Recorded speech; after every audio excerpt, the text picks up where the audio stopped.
উত্তরী দেওয়ার জন্য আমি বিশেষভাবে অনুরোধ করছি আপনি পাল, অর্পণ দাস, প্রশান্ত দাস, গৌতম ঘোষ, শিমুল দাস, আপনারা উত্তরী দিলেন। আপনাদেরকে মঞ্চে আসার জন্য বিশেষভাবে অনুরোধ করছি।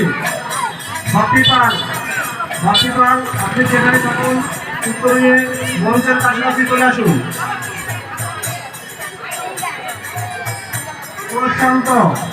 প্রশান্ত দাস, গৌতম ঘোষ, বাবু গৌতম ঘোষ, আমি দেখতেছি গৌতম দাকে মঞ্চে আসেন।